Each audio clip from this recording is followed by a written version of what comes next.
The vast Siberian wilderness stretched endlessly, its snow-covered expanse shimmering under a pale sun that offered no warmth. The village of Ust-Ilokva lay nestled deep in the heart of this unforgiving land, its cluster of wooden houses huddled together like frightened animals seeking shelter from the cold. To the villagers, the forest was both a provider and a threat, a source of firewood and game, but also the keeper of ancient secrets best left undisturbed.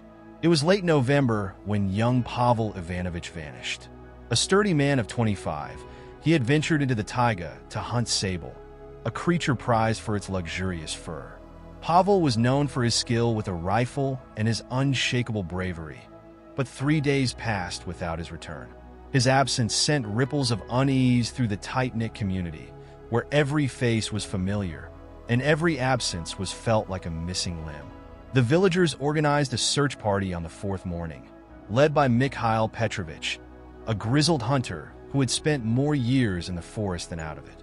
They found Pavel's sled near the edge of the woods, his dogs whimpering and tied to a birch tree. The rifle was there, too, propped against the sled, its barrel clean and unused. But of Pavel, there was no trace, only a set of footprints leading into the forest and vanishing abruptly, as if the earth had swallowed him whole. Rumors began to swirl, each more chilling than the last. Some whispered of wolves, others of the dreaded Leshy, a forest spirit said to lure hunters to their doom. Old Babushka Klavdia, the village storyteller, muttered about the Chorny 10-foot, the black shadows, entities said to haunt the deepest reaches of the taiga. Few gave her words weight, but the unease was palpable, spreading like frost over the village. Life continued, but the shadow of Pavel's disappearance hung heavy over Ust-Ilokva. Children were forbidden to play near the forest, and even the bravest men hesitated before venturing too far from the village. Nights became oppressive, with the wind howling through the trees like a lamentation. Doors were bolted and windows shuttered, as if the darkness itself was an enemy that could be kept at bay. It was during one such night that Alexei Sidorov, the village blacksmith, claimed to see something, or someone, standing at the edge of the forest. He described a tall figure cloaked in white, its form almost indistinguishable from the snow, save for the piercing blackness of its eyes. The figure made no sound, nor did it move, even as Alexei called out. When he fetched his lantern and returned moments later, the figure was gone, leaving behind only a faint imprint in the snow. Word of Alexei's encounter spread quickly, fueling a mixture of fear and skepticism. Some dismissed it as the imaginings of a man too fond of vodka, while others saw it as a sign of Pavel's fate. Whatever the case, the village grew quieter, as if the very air had thickened with dread. On the 7th day after Pavel's disappearance, a second villager vanished. Anya Mikhailovna, a seamstress known for her kind heart and sharp wit, failed to return home from fetching water at the frozen river. Her bucket was found lying on its side, the ice around it cracked and splintered, as if something heavy had fallen. Yet, like Pavel, there was no body, no blood, only silence. By now, the villagers could no longer deny that something was terribly wrong. The mayor, a stout man named Sergei Volkov, called a meeting in the community hall, its wooden beams creaking under the weight of so many anxious souls. "This is not the work of wolves or bears," he said, his voice trembling despite his attempt at authority. "We must uncover what is happening before more of us are lost." Outside the hall, the wind whispered through the trees, carrying a faint, mournful sound that no one dared to acknowledge. It was as if the forest itself was alive, watching, waiting. And in the heart of the taiga, where the snow fell in heavy, suffocating sheets, something ancient stirred, a shadow among shadows, awakening from a long, cold slumber. The day after the town meeting, Ust-Ilokva was blanketed in a suffocating stillness. The frost-covered houses and skeletal trees seemed frozen not just by winter, but by an unspoken fear that hung in the air. Doors creaked open cautiously as villagers began their day, their eyes darting toward the dark forest that loomed like a predator, silent and calculating. Though life demanded its routines, fires had to be stoked, animals fed, and children watched. Every step felt tentative, as if the ground beneath their feet might give way to something darker than the icy earth. In the corner of her small, candlelit home, Babushka Klavdia sat weaving wool into yarn, her hands steady despite the unease that had gripped the village. The ancient woman had seen many winters and survived enough tragedies to fill a book, but even she admitted that this felt different. Her mind wandered back to her childhood when her grandmother would whisper old sayings and legends about the forest. One phrase came to her now, unbidden: "Never stray where the frost whispers your name." That afternoon, Sergei Volkov, the mayor, knocked on Klavdia's door. His broad frame filled the doorway, but his usual aura of authority was replaced by a quiet desperation. "Babushka," he said, his voice low, "the villagers are restless. They talk of spirits and curses. I need to understand what we are dealing with." Klavdia invited him inside, gesturing for him to sit by the fire. "The forest has always been alive," she began, her voice carrying the weight of generations. "It listens, it remembers, and it punishes." The old one spoke of a pact made long ago, a bargain with the Morsne at 10 foot, the frost shadow. It was said that the forest would protect the village, so long as no one crossed its boundary on the sacred nights. "Sacred nights?" Sergei asked, leaning forward. "Winter's first moon," Klavdia said, pointing to the window, where the pale glow of the moon was just visible through the frost-covered panes. "It is when the frost shadow awakens. Those who trespass are never seen again." Sergei frowned, struggling to reconcile these old superstitions with his practical nature. "This is just folklore," he said, though his voice lacked conviction. "These stories are meant to scare children, not guide us now." "Call it what you will," Klavdia replied, "but the forest does not care whether you believe in its rules. It only cares that you obey." As Sergei left the house, he couldn't shake the image of Klavdia's sharp, knowing eyes. Her words clung to him, like a chill that refused to be warmed away. But there was little time to dwell on her warnings. Another search party was already being organized, this time led by Dmitry Karpov, a former soldier and one of the few men in the village who seemed unshaken by recent events. "We need answers," Dmitry said, his voice cutting through the growing murmur of the gathered villagers. "We'll find what's causing this and put an end to it." The search party, comprised of 6 men armed with rifles and lanterns, ventured into the forest just as twilight began to fall. The villagers watched them go, their silhouettes swallowed by the trees. Hours passed, and the forest remained silent, its usual creaks and rustles eerily absent. When the party returned, it was with grim expressions and little to show for their efforts. "We found nothing," Dmitry admitted, though his tone suggested more frustration than fear. "No tracks, no signs of struggle, just an endless sea of trees." But one man, Ivan, broke the silence with a trembling voice. "We found something else," he said, holding up a piece of cloth. It was frozen stiff and torn at the edges, but unmistakably part of a dress. Anya's dress. As the villagers crowded around, a quiet gasp rippled through the crowd. On the cloth, stitched into the fabric, was an intricate pattern resembling a snowflake. But it seemed wrong, the lines twisting in ways that defied logic, making the pattern painful to look at for too long. The villagers stepped back, their collective unease deepening. Somewhere in the distance, a low, mournful wind howled through the trees, carrying with it a sound that could almost be mistaken for laughter. In the days that followed, the village was gripped by a new fear. If the forest was alive, as Klavdia suggested, then it was not merely watching. It was toying with them, unraveling their resolve one thread at a time. And in the heart of the taiga, hidden beneath the layers of snow and silence, the frost shadow waited, its patience as eternal as the winter itself. The wind that swept through Esti-Lokva that night was unlike anything the villagers had ever felt. It was not the biting cold of Siberia that rattled their windows, but a persistent, almost melodic sound, a deep, resonant hum that seemed to pulse from the forest itself. Children woke from their sleep, crying out about strange dreams, while their parents shushed them, trying to convince themselves that the wind was just wind. Sergei Volkov, who had barely slept since the search party's return, sat alone in his modest office. A single oil lamp illuminated the cramped space, its flickering light dancing on the wooden walls. The torn piece of Anya's dress lay on his desk, its twisted snowflake pattern now burned into his mind. He had inspected it endlessly, hoping to find some logical explanation, but each glance only deepened his unease.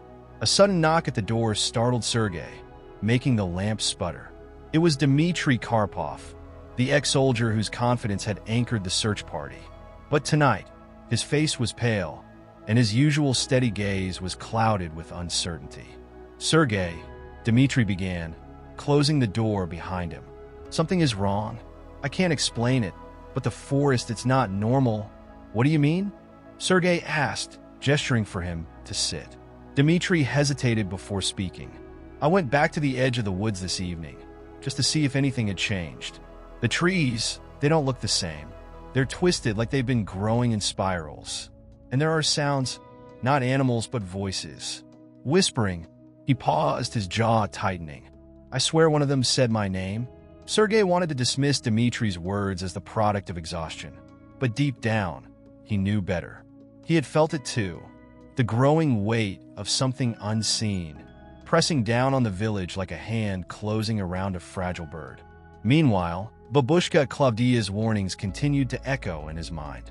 "Never stray where the frost whispers your name." The following morning, another discovery shook the village. At dawn, a group of children playing near the frozen river stumbled upon something buried in the snow. It was a crude effigy, crafted from twigs and bound with frozen strips of fabric. Its head was made of tightly packed moss, and its body was adorned with symbols carved into the wood. The symbols matched the strange snowflake design on Anya's dress. The effigy was brought to Sergei's office, where the elders of the village gathered to inspect it. Klavdia was among them, her wrinkled hands trembling as she traced the carvings with her fingers. "This is no child's plaything," she said, her voice grave. "It's a warning." "A warning from whom?" Dmitry asked, his frustration boiling over. "The forest? Shadows? Spirits? Enough with these riddles. We need action, not fairy tales." But Klavdia only shook her head. "You cannot fight what you do not understand. The frost shadow does not fear your weapons, Dmitry. It feeds on your defiance." As the villagers debated what to do, a chilling realization spread among them. The forest was no longer content to merely observe. It was reaching out, pulling them into its web, one thread at a time. That evening, a heavy fog rolled in, smothering Ust-Lokva in an oppressive gray blanket. Visibility dropped to mere feet, and even the bravest villagers refused to leave their homes. The air felt thicker, heavier, as if the fog itself were alive, coiling around the village like a serpent. In the dead of night, the fog parted briefly, and a faint light appeared at the edge of the forest. It flickered like a lantern, but moved too smoothly, gliding between the trees with an unnatural grace. Those who dared to peek through their curtains swore they saw a figure walking toward the village, its silhouette barely distinguishable in the gloom. But when the light vanished, so did the figure, leaving behind only silence and an overwhelming sense of dread. As dawn broke, the villagers emerged from their homes, their faces drawn and pale. The fog had lifted, but its effects lingered in their minds. Dmitry, now fully convinced that the forest posed a tangible threat, approached Sergei with a bold plan. "We need to go deeper into the taiga," he said. "Whatever is out there, it's coming closer. We have to find it before it finds us." Sergei hesitated. He knew Dmitry's instincts were sharp, but the idea of confronting something so unknown filled him with dread. Yet, what choice did they have? The forest was no longer just a backdrop to their lives. It had become a predator, and Ust-Lokva was its prey. The decision was made. At first light the next day, a group would venture deeper into the taiga, armed not only with weapons, but with the fragile hope that knowledge could still be their salvation. Beyond the trees, the frost shadow waited, its unseen eyes fixed on the tiny village, its plans unfolding with an ancient, inexorable purpose. The dawn broke cold and reluctant, its pale light barely illuminating the frostbitten world of Ustialokva. A heavy silence hung over the village as Dimitri's search party prepared to venture into the depths of the forest. 7 men had volunteered, their resolve stiffened by desperation rather than bravery. Dimitri led them with a grim determination, his military training evident in the way he organized supplies and barked quiet instructions.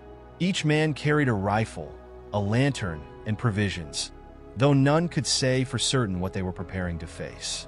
Babushka Claudia watched from her doorway, her shawl pulled tightly around her shoulders.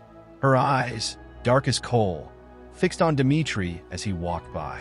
"You walk into a place that does not welcome you," she warned, her voice low and steady. "Mark my words, the forest remembers." Dimitri nodded but said nothing. He couldn't afford to indulge her warnings. Not now. The first steps into the forest were uneventful, almost serene. Snow crunched underfoot, and the trees stood tall and imposing, their branches heavy with frost. The men spoke little, their breath misting in the cold air. For the first hour, the forest seemed ordinary, though its silence was unnerving. The usual sounds of birds or small animals were conspicuously absent, as if the entire taiga were holding its breath. It was Ivan who noticed the first sign of something amiss. He stopped abruptly, his lantern swinging as he pointed to the ground. "Look," he whispered. The group gathered around to see a trail of footprints leading away from their path. The prints were small, almost childlike, and they sank deep into the snow as though made by someone barefoot. Dimitri's brow furrowed. "They can't be Anya's," he muttered. "These are fresh." The men followed the trail cautiously, their rifles at the ready. The footprints wove through the trees in an erratic pattern, sometimes doubling back on themselves. As they ventured deeper, the trees began to change. Their trunks twisted unnaturally, and their bark took on strange, jagged patterns, as though etched by unseen hands.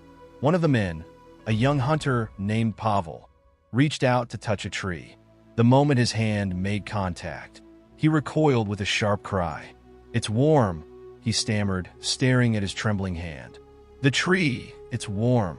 The group pressed on, their unease growing with each step. The footprints led them to a clearing where the snow seemed untouched by the sun, shimmering with an unnatural, almost metallic sheen. In the center of the clearing stood another effigy, larger and more intricate than the one found by the river. This one was adorned with bits of bone and scraps of red fabric that fluttered in the faint breeze. Dimitri approached the effigy cautiously, his hand gripping his rifle tightly. The symbols carved into its wooden frame were the same twisted snowflakes they had seen before, but now they seemed to pulse faintly, as if alive. "This is no warning," Dimitri said, his voice grim. "It's a marker. We're being watched." As if in response to his words, the wind picked up, carrying with it a low, guttural hum. The sound grew louder, filling the clearing and making the men clutch their heads in pain. The lanterns flickered, their light struggling against an encroaching darkness that seemed to seep from the trees. "Fall back!" Dimitri shouted, his voice barely audible over the rising noise. The men scrambled to retreat, their panic palpable. But as they turned to leave, they found their path blocked. The trees, which had stood tall and still moments before, now seemed to shift and sway, their branches reaching downward like skeletal arms. It was then that they saw her. At the edge of the clearing stood a figure cloaked in shadow, her outline barely distinguishable from the trees. Her face was obscured, but her eyes, 2 pinpricks of pale blue light, shone through the darkness. She raised a hand, and the guttural hum ceased instantly, leaving behind an oppressive silence. The men stood frozen, their breaths shallow as the figure began to move toward them. Dimitri raised his rifle, but before he could fire, the lanterns extinguished all at once, plunging the clearing into darkness. In the chaos that followed, the men scattered, their shouts and hurried footsteps swallowed by the forest. Dimitri's heart pounded as he ran, the shadows around him seeming to close in. The forest felt alive, its very air thick and suffocating. When he finally emerged into a small clearing, he collapsed to his knees, gasping for breath. But he was alone. The others were gone, their fates unknown. As Dmitri sat there, trying to gather his wits, a familiar sound reached his ears, the faint, melodic hum that had haunted the village nights. He looked up, and there, at the edge of the clearing, stood the same shadowy figure. Her glowing eyes locked onto his, and she spoke a single word, her voice cold and resonant. "Remember." The forest swallowed her once more, leaving Dmitri alone with the weight of her warning and the oppressive silence of the taiga. The return to Ust-Lokva was a solitary and harrowing journey for Dmitri. The forest seemed to conspire against him, its gnarled branches forming an impenetrable maze. Though he had grown up navigating these woods, every step now felt uncertain, every shadow teeming with unseen threats. Hours passed before he stumbled upon the edge of the village, his body aching and his mind racing with fragmented memories of the clearing. The glowing eyes of the shadowy figure haunted him, her singular word, *remember, echoing in his thoughts like a curse. When Dmitri finally emerged into the open, he was greeted not with relief, but with suspicion. The villagers, gathered in a tight knot near the church, turned their wary eyes on him. Babushka Klavdia was among them, her weathered face a mask of grim understanding. "Where are the others?" she demanded, her voice cutting through the murmurs of the crowd. Dmitri's silence spoke volumes, and a wave of dread rippled through the villagers. "The forest took them," Dmitri finally said, his voice heavy. "It's alive, or something within it is. We need to leave this place." His declaration was met with disbelief and anger. "Leave? This is our home," shouted Yuri, the blacksmith, his fists clenched at his sides. "We can't just run because of shadows and stories." Others murmured in agreement, their fear giving way to defiance. Dmitri's eyes scanned the crowd, searching for allies, but he found only doubt. It was then that Babushka Klavdia stepped forward, her cane tapping sharply against the frozen ground. "You should listen to him," she said, her tone laden with an authority that silenced the crowd. "The forest has long been a place of power, a boundary between worlds. What dwells there is older than any of us and far more dangerous. If Dmitri says we must leave, then leave we must." Her words carried weight, but they were not enough to sway everyone. Yuri scoffed, his disdain evident. "Superstition and fear won't drive me from my forge. I'll fight whatever's out there before I abandon what my hands have built." Others echoed his sentiment, their voices a mix of fear and bravado. Dmitri clenched his jaw, frustration boiling within him. "You don't understand," he said sharply. "This isn't something you can fight. The forest doesn't follow our rules. It bends them, breaks them. The others are gone because they didn't heed its warnings." As the villagers debated, a chill wind swept through the square, carrying with it the faint hum that Dmitri had come to dread. The sound was soft at first, barely distinguishable from the moaning of the wind, but it grew louder, resonating deep within the villagers' chests. The hum silenced their arguments, drawing every eye toward the forest's edge. There, silhouetted against the darkening sky, stood another effigy. It hadn't been there moments ago, yet it now loomed over the village like a grotesque sentinel. This one was larger than the others, its construction more deliberate. The twisted symbols carved into its surface glowed faintly, pulsing in rhythm with the hum. At its base lay something that made Dmitri's blood run cold, a bundle wrapped in red fabric. Without thinking, Dmitri moved toward the effigy, his boots crunching on the frostbitten ground.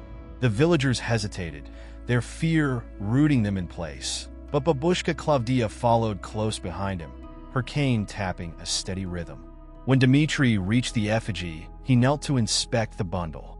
His hands trembled as he unwrapped it, revealing a doll crafted from straw and bound with sinew. Its head was adorned with a small crown of twisted twigs, and its eyes were hollow pits. "It's a warning," Klavdia murmured, her voice barely audible. "And a promise." Before Dmitri could respond, The hum stopped abruptly, plunging the village into an oppressive silence. The air grew heavy, and the temperature seemed to drop further, frost forming on Dimitri's breath as he exhaled. A sound broke the silence, a faint, melodic laugh, high and childlike, yet filled with malice. It seemed to come from everywhere and nowhere, sending shivers down the spines of all who heard it. The villagers began to retreat toward their homes, their defiance crumbling in the face of this new terror. Only Dimitri and Klavdia remained by the effigy, their eyes scanning the darkness for any sign of movement. "We don't have much time," Klavdia said, her voice steady despite the growing tension. "The forest has chosen to speak. Now we must decide how we will answer." As Dimitri stood there, the weight of his responsibility pressing down on him, he realized the truth. Leaving the village might not be enough. Whatever had awakened in the forest was no longer content to remain within its bounds. It was coming for them, and Dimitri had no idea how to stop it. The village of Uсть-Lokva did not sleep that night. A pervasive unease settled over the streets, pressing into every crevice and shadow. Dimitri sat in his family's old wooden cabin, the walls creaking as if the structure itself felt the weight of the forest's gaze. His mind churned with fragmented memories, the hum, the effigy, the doll crowned in twigs. Across from him, Babushka Klavdia warmed her hands over a flickering lantern. Her face, etched with decades of wisdom, betrayed no fear, only resolve. "You've been marked," she said finally, her voice breaking the heavy silence. Dimitri's eyes snapped to hers. "Marked? What do you mean?" "The forest doesn't simply warn," Klavdia explained, her words deliberate. "It chooses. Those who see its signs are bound to it in some way. The effigy, the doll, they were for you. The others may face its wrath, but you, Dimitri, have become its focus." A chill ran through Dimitri, settling deep in his bones. "Then what do I do? Run? Fight? What does it want from me?" Klavdia sighed, leaning back in her chair. "The forest is not a simple creature. It doesn't think as we do. It may want fear, submission, or destruction, or perhaps it only wants to be remembered, as it said. Whatever it desires, you must tread carefully. If you confront it without understanding, you may doom us all." Their conversation was interrupted by a sharp knock at the door. Dimitri rose cautiously, his hand hovering near the hunting knife strapped to his belt. When he opened the door, Yuri the blacksmith stood there, his face pale and his broad shoulders hunched. "They found something," Yuri said, his voice low and urgent. By the church, Dimitri and Klavdia followed Yuri through the frost-laden streets, lanterns flickering in windows as villagers peeked out, too afraid to venture into the open. A small crowd had gathered near the church, their faces illuminated by the light of torches and a small bonfire. Dimitri pushed through the throng to see what had captured their attention. There, sprawled on the steps of the church, was a man. His body was contorted, his limbs bent at unnatural angles, and his face was frozen in an expression of pure terror. But what struck Dimitri most was the intricate pattern carved into the man's chest. A series of concentric circles interwoven with jagged lines. The marks burned into his flesh as if by fire. "That's Sergei," someone whispered, their voice trembling. "He was one of the hunters who went with you, Dimitri." Dimitri felt his stomach twist. He had seen Sergei vanish into the shadows of the forest, swallowed by the same darkness that had spared him. But how had he ended up here, and what had been done to him? As the villagers murmured and crossed themselves, Klavdia stepped forward, her cane tapping against the stone steps. She knelt by Sergei's body, her fingers tracing the burn pattern. "This is a warning," she said grimly. "It's telling us that no place is safe, not even the house of God." The crowd erupted into chaos. Some shouted for the church to be fortified, while others cried for the village to be abandoned. Yuri's booming voice cut through the noise. "Enough! We can't fall apart now. We need a plan." Dimitri stepped forward, his voice rising above the din. "We can't stay here," he said firmly. "The forest isn't just watching, it's acting. We need to leave tonight before it takes more of us." But even as he spoke, Dimitri knew the truth. running might not save them. The forest's reach was growing, its influence spreading like frost over the land. Yet what choice did they have? Staying meant certain death, but fleeing into the unknown carried its own dangers. As the villagers argued and debated, Dimitri's gaze drifted to the edge of the forest. The trees loomed there, silent and menacing, their branches twisting into shapes that seemed almost human. For a brief moment, Dimitri thought he saw movement, shadows slipping between the trunks, too fluid and fast to be anything natural. The forest was watching, and it was waiting. By the time the meeting ended, a plan had been made, flimsy and desperate, but a plan nonetheless. They would gather supplies and leave at first light, heading east toward the nearest town. Claudia warned that the forest might not allow their escape, but her voice was drowned out by the collective desperation of the villagers. As Dimitri returned to his cabin, exhaustion pulling at him, he couldn't shake the feeling that the forest had already decided their fate. The marks on Sergei's chest, the effigies, the whispers in the wind, all pointed to one grim conclusion. The forest was no longer content to wait. Whatever its endgame, it had only just begun. As dawn broke over UST Lokva, a bitter frost clung to the earth like a final warning from the forest. The villagers, pale and bleary-eyed from a sleepless night, gathered in the town square with their belongings. Wicker baskets filled with bread and salted fish were piled alongside worn blankets and lanterns. The air was heavy with tension, the kind that precedes an irreversible act. Dimitri stood near the center of the square, clutching a weathered axe. His gaze swept over the huddled crowd, their faces etched with fear and doubt. Babushka Claudia stood beside him, leaning heavily on her cane. She muttered prayers under her breath, the beads of a wooden rosary clicking softly in her hands. "Are we certain of this?" came a voice from the crowd. It was Ivan, the baker, his ruddy face unusually somber. "Leaving means abandoning everything we've built, our homes, our ancestors' graves. Can we really just walk away?" "We don't have a choice," Dimitri replied, his voice firm despite the knot in his chest. "The forest isn't giving us one. If we stay, we die." The villagers murmured in reluctant agreement. No one had forgotten Sergei's body, the charred pattern on his chest, or the eerie whispers that seemed to seep from the woods. And yet, abandoning the village felt like surrendering to a force they barely understood. By mid-morning, the procession began. The villagers moved as a single, shuffling mass, their carts and sledges creaking under the weight of their lives. They headed east, following the old dirt road that wound through the outskirts of the forest. The trees loomed on either side, their gnarled branches reaching out like skeletal hands. Dimitri took the lead, his axe slung over his shoulder. He kept his eyes on the path ahead, refusing to look at the shadows that seemed to ripple between the trunks. Claudia walked beside him, her breaths labored but steady. Behind them, the villagers whispered nervously, their voices barely audible over the crunch of frost beneath their boots. It wasn't long before the whispers turned to gasps. Dimitri stopped in his tracks, his heart pounding. Ahead of them, the road split into two paths. One veered sharply south, away from the forest, while the other continued east, deeper into the woods. "This wasn't here before," Dimitri said, his voice barely above a whisper. He glanced at Claudia, whose face was ashen. "The road didn't split like this. It's the forest," she replied, gripping her cane tightly. "It's shifting, trying to confuse us." The villagers erupted into panic. Some shouted to take the southern path, while others argued for continuing east. The children cried, their mothers clutching them close. Dimitri raised his hands, trying to calm the chaos. "We can't let it divide us," he said, his voice cutting through the noise. "We stick together no matter what. If we let fear take over, we're finished." After a tense debate, the group decided to follow the southern path, reasoning that it led away from the forest's heart.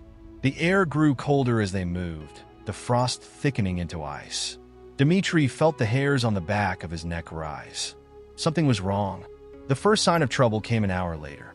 The path began to narrow, the trees pressing closer until their branches tangled overhead, blocking out the sun. The villagers whispered nervously, their breath fogging in the frigid air.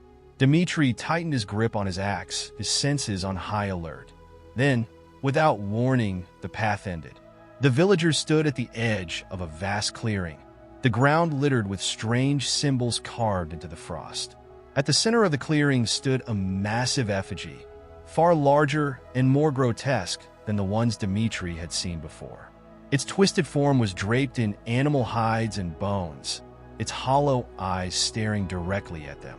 The air grew heavy, thick with a metallic scent of blood. Dmitri's chest tightened as a low hum began to vibrate through the clearing, the same sound he had heard in the forest. The villagers froze, their terror palpable. "We need to go back," Klavdia whispered, her voice trembling. "Now!" But as Dmitri turned to lead them away, he saw what he had feared most. The path behind them was gone, swallowed by the encroaching forest. The trees stood like sentinels, their trunks forming an impenetrable wall. "We're trapped," someone whimpered. The hum grew louder, almost deafening, as the effigy seemed to pulse with a dark energy. Dmitri felt the ground shift beneath his feet, as if the earth itself was alive. For the first time, he doubted whether they would make it out of the forest at all. As the villagers clung to one another, Dmitri knew they had crossed a threshold. The forest wasn't just watching them anymore. It was playing with them, drawing them deeper into its web. Whatever lay ahead, it was far darker than anything they had faced before. The clearing was silent, but for the hum, which resonated like a heartbeat, pulsating through the frozen air. The villagers, paralyzed by fear, formed a tight cluster near the effigy's base, their eyes darting between the grotesque figure and the unyielding trees that had closed behind them. Dmitri stood at the edge of the group, his axe clutched so tightly that his knuckles turned white. Babushka Klavdia leaned against her cane, her lips moving soundlessly in prayer, but even her resolve seemed to waver under the weight of the ominous energy surrounding them. As they stood frozen, the effigy began to shift. Its hollow eyes glowed faintly, a sickly amber light that flickered like firelight in the wind. The hum grew louder, morphing into a guttural chant in a language none of them could understand. The air thickened, pressing against their chests like an invisible hand. Dmitri took a step forward, intending to shield the group, but his legs felt leaden, as though the ground were trying to claim him. "What does it want?" Ivan asked, his voice trembling. His gaze was fixed on the effigy, whose twisted limbs seemed to writhe as though alive. "It's not a statue," Klavdia whispered, her voice hoarse. "It's a warden, a guardian of this place. We've trespassed where we shouldn't have." Before Dmitri could respond, the chanting stopped abruptly, replaced by a bone-chilling silence. The effigy's glowing eyes locked onto the group, and then, impossibly, it spoke. The voice was deep and fractured, like 1,000 dry branches snapping in unison. "You do not belong," it said, the words echoing through the clearing. "Yet you come, unbidden, into the heart of the old pact." "Why?" The villagers recoiled, their fear palpable. Dmitri forced himself to step forward, his axe trembling in his hand. "We mean no harm," he said, his voice strained. "We are fleeing, trying to escape the curses of this forest." The effigy tilted its head, its amber eyes narrowing. "Escape?" it repeated, its tone dripping with derision. "You cannot escape what binds you. The forest sees all. It owns all." Dmitri swallowed hard, his mind racing. The creature's words felt final, as though their fate had already been decided. He turned to Klavdia, whose face was pale but determined. "There must be a way out," he muttered. "Some pact, some offering." Klavdia nodded slowly. "The old tale spoke of appeasement," she said, her voice barely audible. "But it comes at a cost, a great cost." As if hearing her words, the effigy's gaze shifted to her. "An offering," it said, almost mockingly. "One life for many. A balance must be restored." The villagers gasped, their whispers breaking into panicked cries. Dmitri's stomach churned. The implication was clear. Someone had to be sacrificed. The forest demanded blood. "We won't do it," Dmitri said firmly, his voice cutting through the chaos. "We'll find another way." The effigy let out a low, rumbling laugh, its body trembling with dark amusement. "There is no other way," it said. "Choose, or the forest will choose for you." The hum returned, louder and more oppressive, as the effigy's eyes burned brighter. The villagers huddled closer, their fear transforming into suspicion. Whispers of names began to circulate, each person trying to shift the focus away from themselves. Dmitri felt the weight of their eyes on him, as though leadership made him the obvious candidate. "No," he said, his voice resolute. "We're not turning on each other." But even as he spoke, he knew the forest's power was stronger than their unity.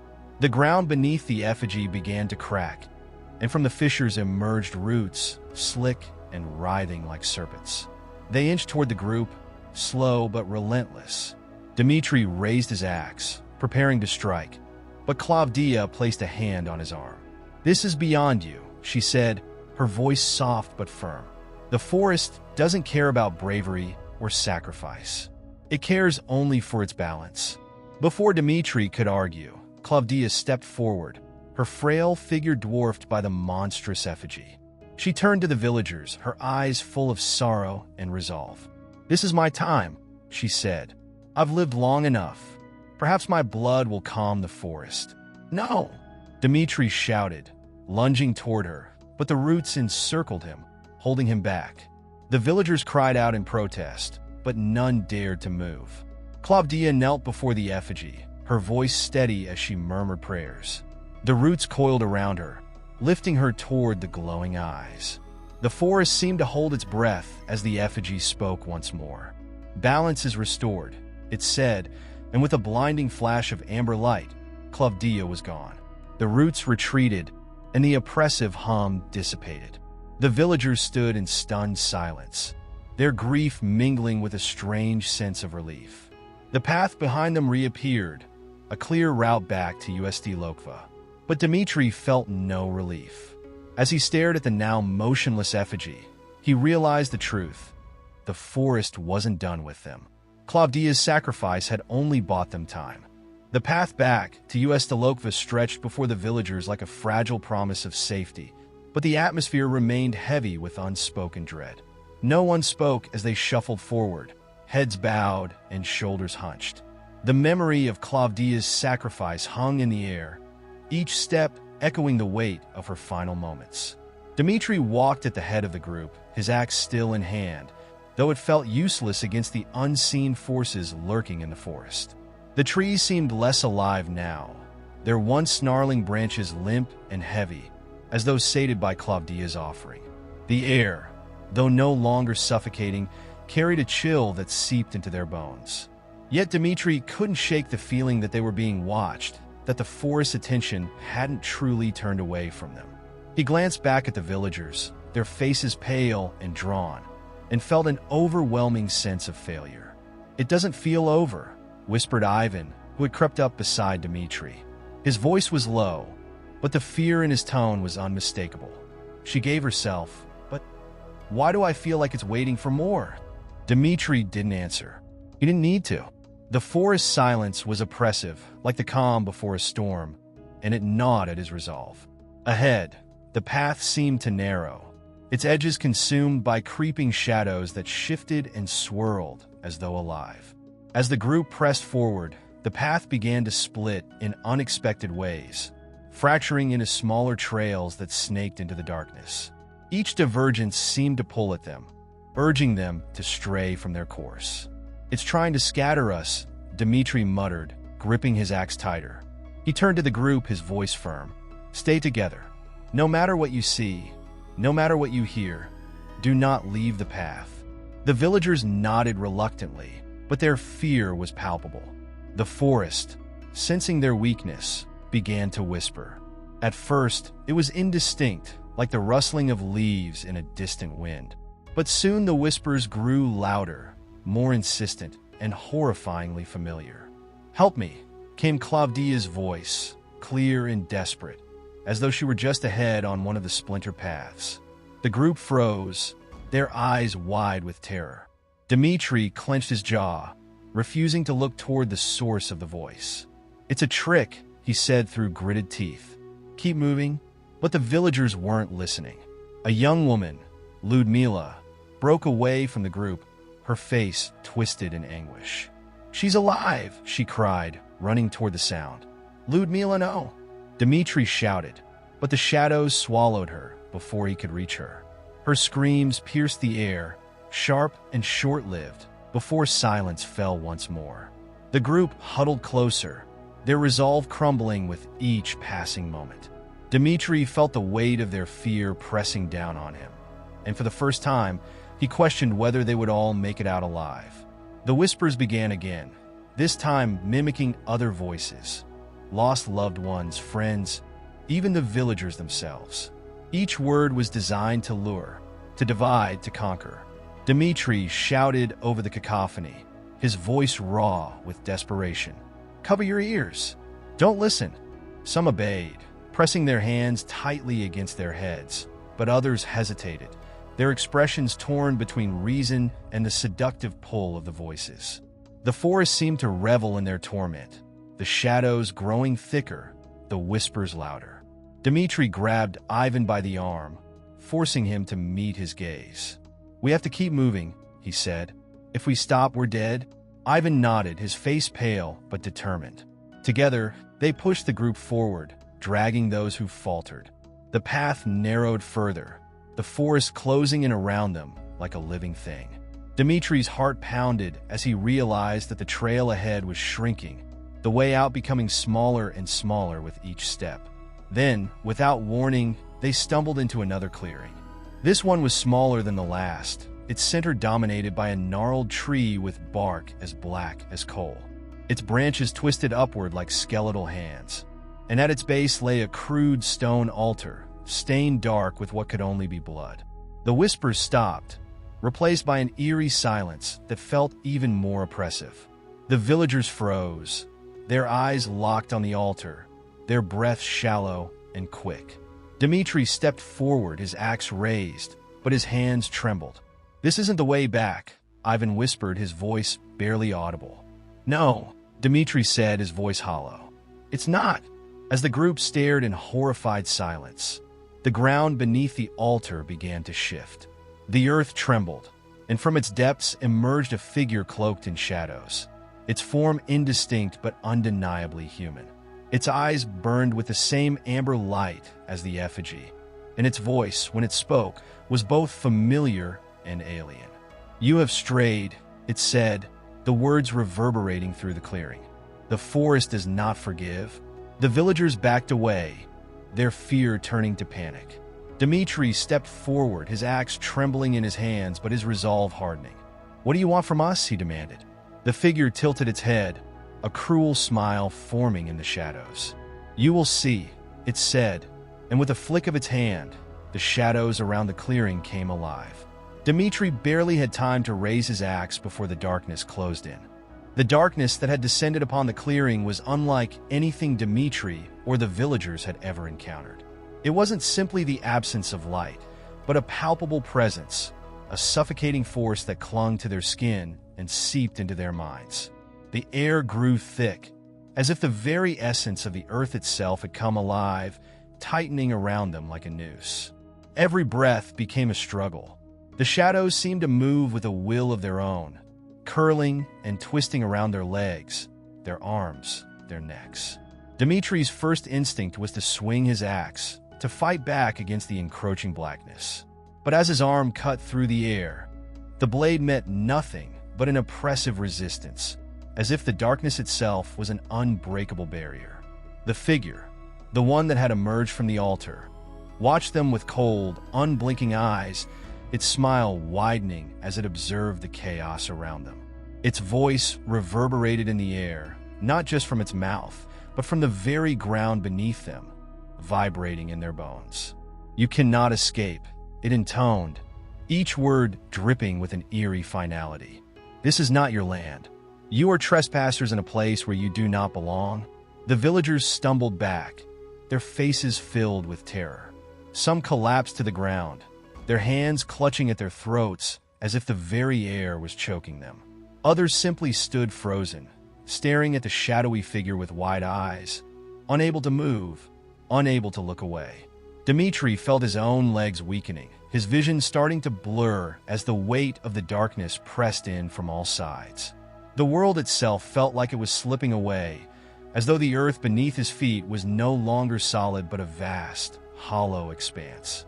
In that moment, Dmitri realized what the figure had meant. The land itself wasn't just cursed, it was alive. It had been waiting for them, feeding off their fears, their struggles, their desperation. The forest was not simply a collection of trees and creatures. It was a sentient entity, a force that had existed long before them, and would continue long after. The figure, its hollow eyes burning with malice, was its emissary, its voice. "We warned you," it continued, its tone mocking. Claudia's sacrifice was never enough. She gave herself, yes, but you still seek to escape, to steal away what was never meant for you. Dmitri's mind raced. He remembered the stories, the whispers that had circulated around Ust-Lokva for generations. The legends of the forest, of its terrible power, of the price one had to pay for disturbing its ancient rituals.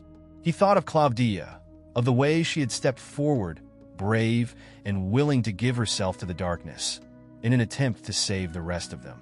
But her death had been in vain. The forest's thirst could not be quenched by one sacrifice alone. "We didn't know," Dmitri said, his voice hoarse, his breath ragged. "We didn't understand." The figure's laugh was low and hollow, like a wind passing through a cracked skull. "You never do," it said. "You think you can barter with what you don't understand. You think you can walk away, unscathed. But the land remembers, and it is patient." As the figure spoke, Dmitri began to feel something stir beneath his feet.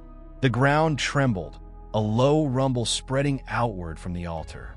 Slowly, the earth cracked, splitting open in jagged lines that snaked out toward the villagers. From the cracks, a sickly yellow light began to glow, the color of rot, the color of decay. One by one, the cracks widened, and from the depths of the earth came shapes, elongated, twisted, grotesque figures that seemed to emerge from the very bowels of the forest. They were humanoid, but their features were warped, misshapen, their eyes empty pits that swallowed the light. These creatures, these lost souls, were bound to the forest, to the earth itself, and they moved with a disturbing slowness, their limbs jerking as if controlled by some unseen force. The villagers screamed, their terror now at its peak. Some tried to run, but the earth beneath their feet turned soft and spongy, like the surface of a swamp. Others collapsed to their knees, overcome with the weight of the realization that there was no escape. Dmitri looked desperately around for a way out, but the shadows had closed in, and the forest seemed to be swallowing them whole. Ivan, who had been standing beside him, suddenly broke free of the paralysis that had gripped him. His eyes wild, he lunged forward, shouting something unintelligible as he tried to make his way toward the altar. Dmitri reached out to stop him, but it was too late. The darkness surged forward, snatching Ivan up in an instant, dragging him into the earth with a force so strong that Dmitri could hear his bones snap. The earth settled once again, and the clearing fell silent. There were no screams now, no cries of anguish, only the low hum of the forest, the wind brushing through the trees, as if nothing had happened at all. Dmitri's heart pounded in his chest. The horror of what he had just witnessed too much to comprehend. It wasn't just the forest they were up against.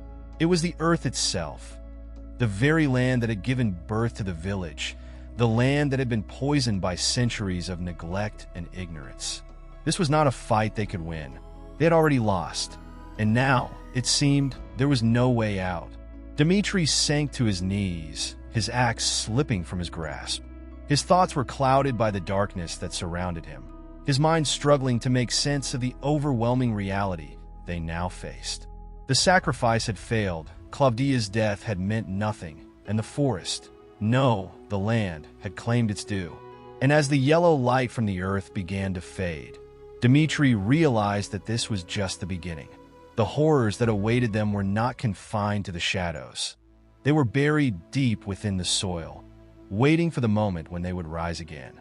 The silence that followed the carnage in the clearing was deafening.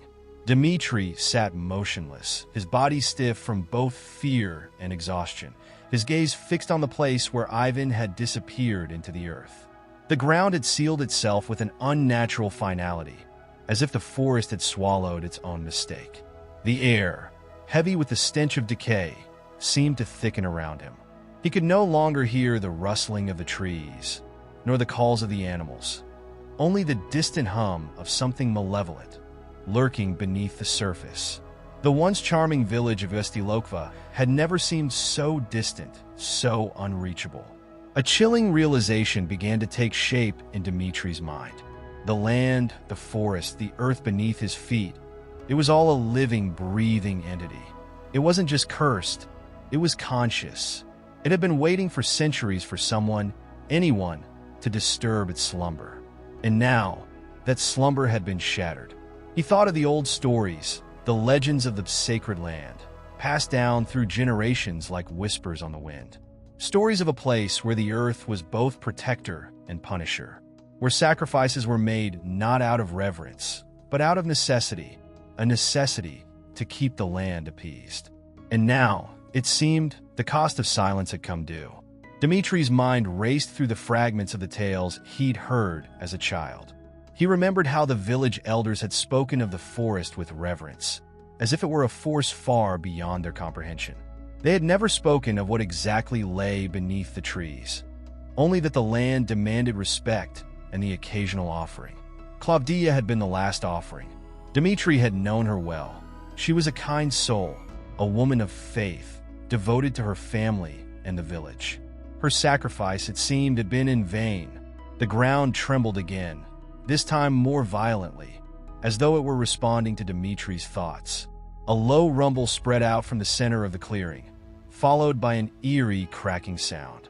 Dmitri stood up, his knees shaking, and turned toward the altar. The stone, which had once appeared so solid, now seemed to pulse with a strange energy, as if it were alive, feeding off the fear in the air. The figure, the shadow that had emerged from the depths, was still there, its silhouette fading into the dark, but its presence was ever more tangible. "We told you this would happen," the figure spoke, its voice no longer a whisper, but a deep, resounding growl that seemed to echo from the earth itself. "The price of silence is always heavier than you know, and now you will pay." Dmitri could feel his stomach knot as the figure's words settled into his mind. The price of silence. The phrase echoed in his thoughts. What had they done? What had they failed to do? Klavdia's death had been the last act of a desperate attempt to keep the forest's wrath at bay, but they hadn't fully understood the nature of the sacrifice. It wasn't just a life that was required. It was something deeper, something more insidious. The silence, the unspoken truth that had been buried for generations, was what the forest had demanded, and now the land was speaking it aloud. The trees around them began to stir, their trunks creaking and groaning as though they, too, were awakening. The dark shadows that had once been passive now seemed to move, shifting in a rhythm that mimicked breathing. Dmitri's eyes darted from tree to tree, the branches seeming to stretch and twist toward him. The world around him had transformed. What had once been a familiar, if ominous, forest had become a living nightmare. The figure stepped forward, its movements deliberate, as though it were savoring the fear in the air. Dmitri could see its eyes now, cold, hollow pits that seemed to draw in every shred of light, like black holes consuming everything around them. It reached out with a hand, long, skeletal fingers curling as if to caress the air itself. "You will never leave this place," it continued, its voice like a low growl that vibrated in Dmitri's bones. "None who have come here before you have left, and neither shall you." Dmitri felt a sharp pang of panic rise in his chest. He was no longer sure if they were still in the physical world or if they had crossed into something else, something darker, more twisted. But he knew one thing for certain: there was no escape. The figure, the earth, the forest, it all seemed to be pulling him toward it, toward the inevitable truth that lay beneath the surface. And in that moment, Dmitri realized that they were all part of a much larger, much older cycle, one that had been set in motion long before their arrival and would continue long after. But as he stood there, paralyzed by the weight of this revelation, something shifted within him. There was a sliver of hope, a flicker of defiance deep within his heart. He wasn't ready to give up, not yet. There had to be a way to break free from this curse, to stop the cycle before it claimed them all. But that would require knowledge that only the land itself could provide. The problem was, the land was now their enemy, and it was far more powerful than Dmitri could ever have imagined. The figure turned away from Dmitri, its hollow gaze now fixed on the horizon. "The forest speaks," it said, almost wistfully. "It has been silent for too long, but now it will be heard." Dmitri's mind spun as the words sank in. He could hear it now, a low, vibrating hum that seemed to come from deep within the earth, growing louder and louder until it drowned out all other sound. The hum was not just noise. It was a song, ancient and familiar, yet completely foreign. The land was calling to itself. The silence had ended, and in that silence, Dmitri could feel the weight of a history far darker than anything he could have imagined. As the hum reached a deafening pitch, Dmitri knew that the time for escape had passed. There was only one path left forward, but what would they find at the end of it? What price would they have to pay for the silence that had been broken? As Dmitri stood motionless in the heart of the forest, the hum reverberating through the air, something within him began to unravel. It was not just the sound, the deep, vibrating pulse that seemed to come from beneath the earth, but the realization that everything he had ever believed was a lie. The legends, the whispers, the warnings. All of it had been a veil, a mask over the truth that the land had carried for centuries. His body trembled, not from the cold, but from the weight of the knowledge that had just come crashing down on him. The figure that had materialized from the earth, the one that had spoken of the price of silence, stood motionless before him, as if waiting for Dmitri to process what was happening. But how could anyone comprehend the enormity of what was unfolding? He had come here seeking answers, but now the answers seemed more like riddles, twisting and contorting into forms that defied logic. What had they awakened? What had they disturbed? The forest around them was alive in a way Dmitri had never experienced before. The trees, once silent sentinels, now whispered in hushed tones, their branches swaying in an unnatural rhythm. The ground beneath his feet seemed to pulse with an energy that was at once ancient and urgent. It was as if the very earth was reaching out to him, trying to communicate, trying to make him understand. But Dmitri could not grasp it. He could only feel the overwhelming presence of something far older than anything he could fathom. "You are still in the dark," the figure said, its voice a low rasp that seemed to resonate with the forest itself. "You seek answers, but the truth is more than you can bear." Dmitri's heart hammered in his chest as the words sank in. The truth was more than he could bear. Was that the reason the village had lived in fear for generations, keeping the horrors of the forest hidden behind layers of silence and superstition? What was this truth, and why had it been kept from him? Was the forest itself guarding something? Something so terrible that even the elders had been afraid to speak of it? The figure began to move, its steps slow and deliberate, almost as if it were savoring the moment.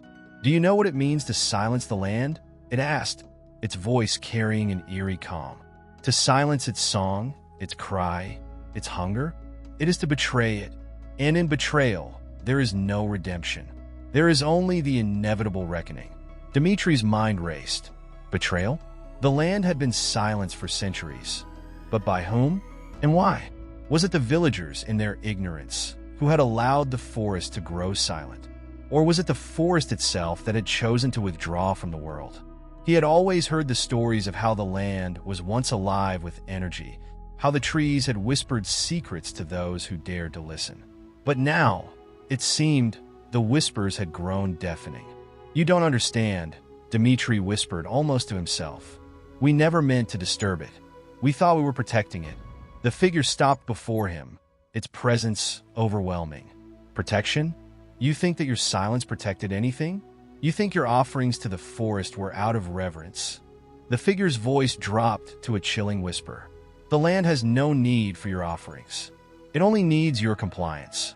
And now you will give it what it wants? Dimitri's breath caught in his throat as the realization hit him. The sacrifices, the people who had been offered to the forest, had never been to appease it. They had been a form of control, a way for the land to maintain its grip on the village.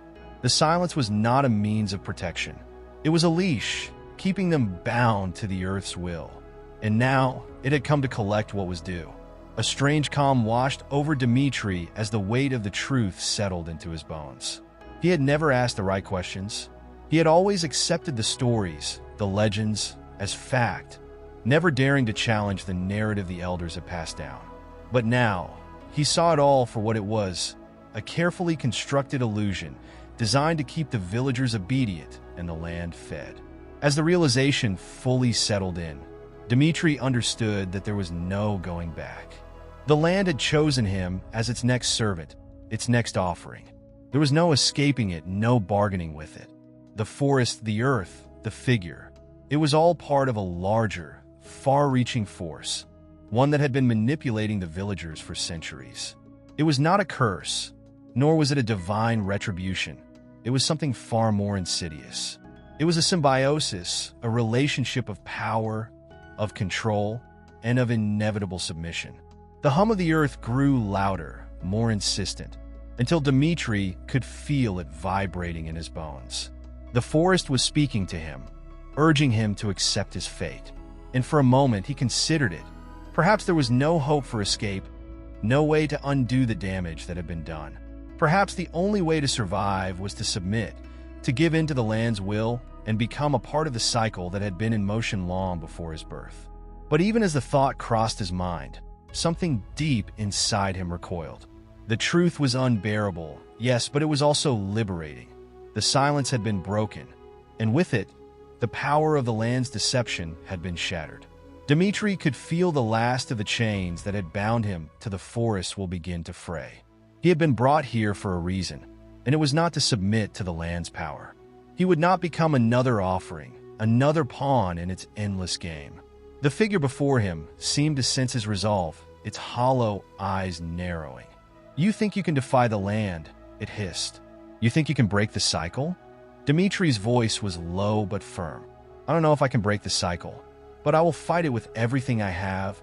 And in that moment, as the forest closed in around him, Dimitri knew that the real battle had only just begun. The land's hunger had been awakened, but so had his own will to survive. The truth had been exposed, and now it was time to confront the consequences of that truth. There would be no turning back. Dimitri's resolve was both a blessing and a curse. The truth of the forest had settled in him like an insidious weight, one that no amount of willpower could shake off. The hum that had once seemed distant now reverberated through his very core, a constant reminder of the land's unyielding presence. It was as though the earth itself was aware of his defiance, watching, waiting for him to falter. But Dimitri could feel it too. Something inside him, a spark of rebellion, refused to succumb to the weight of his inherited fate. He wasn't just standing against the forest. He was standing against centuries of oppression. Yet, as he stood in the clearing, the reality of what lay ahead began to settle in. The figure in front of him, the one that had revealed the terrible truth, seemed less like a threat now, and more like an extension of the land itself. The forest had no face, no true form. It was a collective consciousness, a vast, unrelenting force that had shaped the history of the village for as long as memory could reach. And now, Dimitri understood something else that chilled him deeper than the biting wind. There was no negotiating with the forest. No bargaining, no escape. The land's desire for control had gone beyond the physical. It had infiltrated the very psyche of the people who lived on it. He had never questioned the village's customs.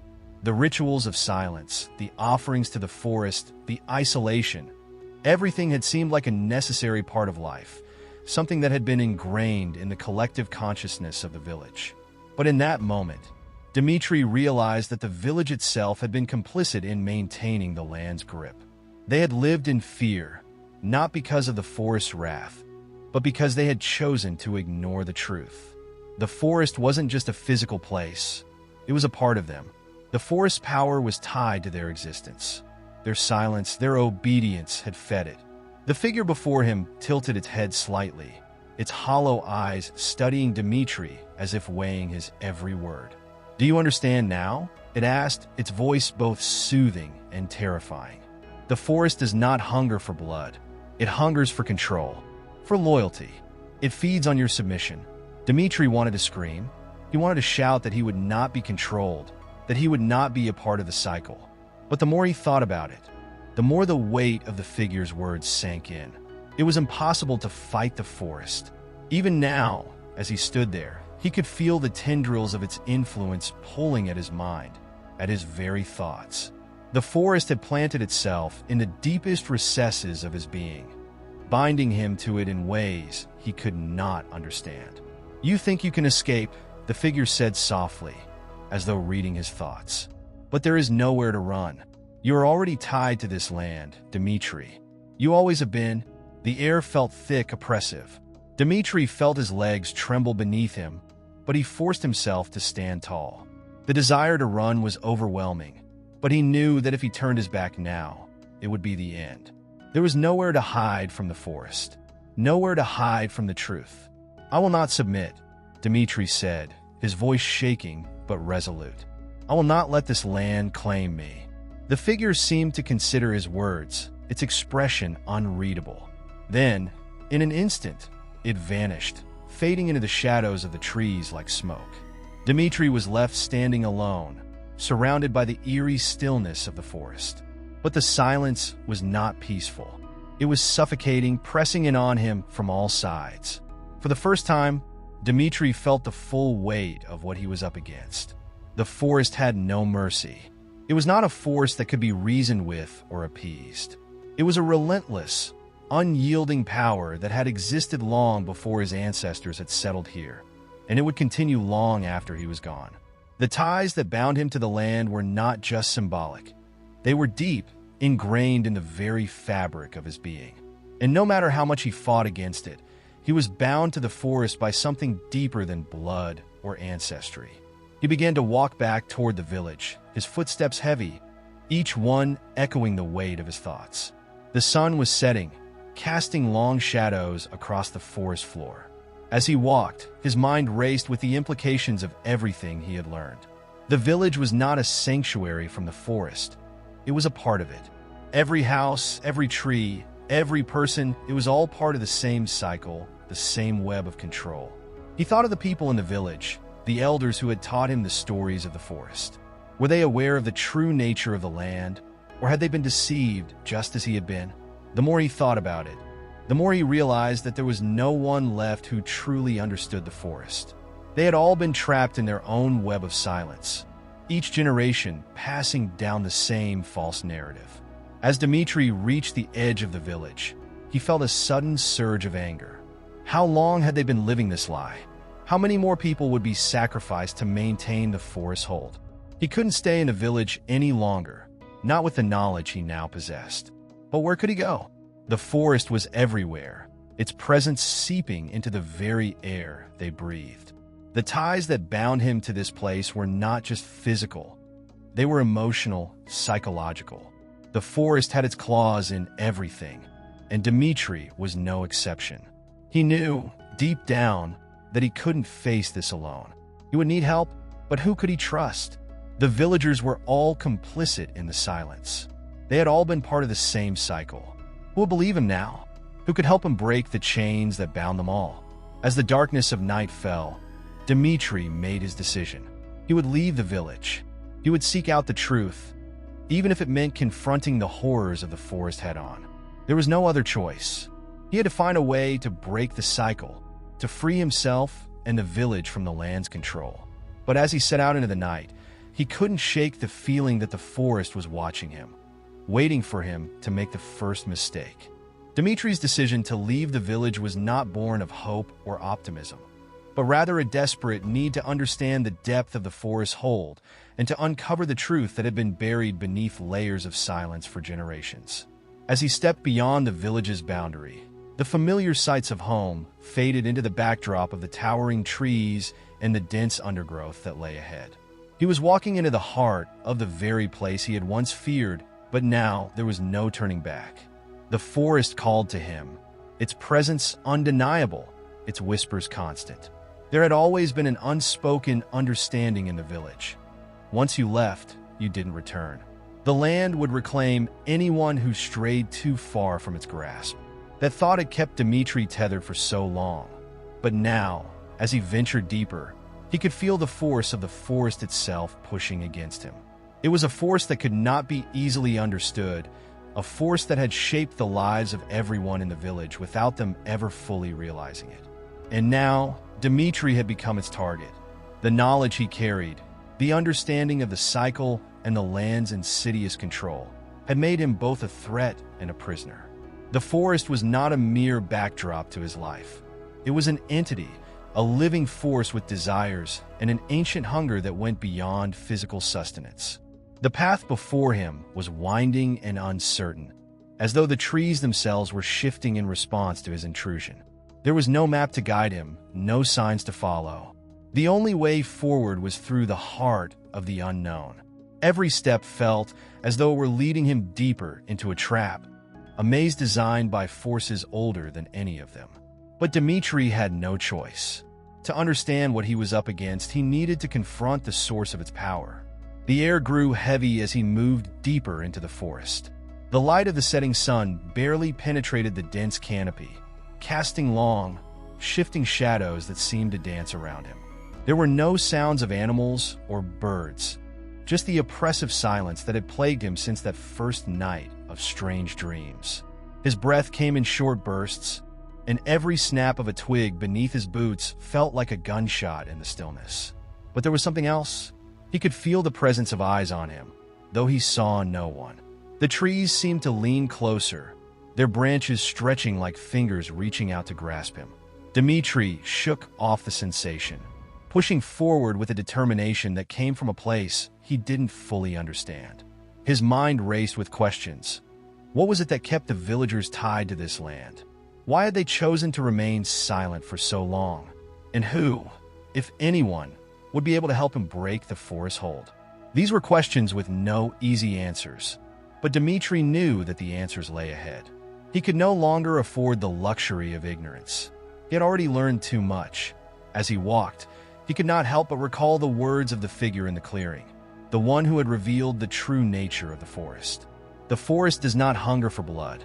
It hungers for control.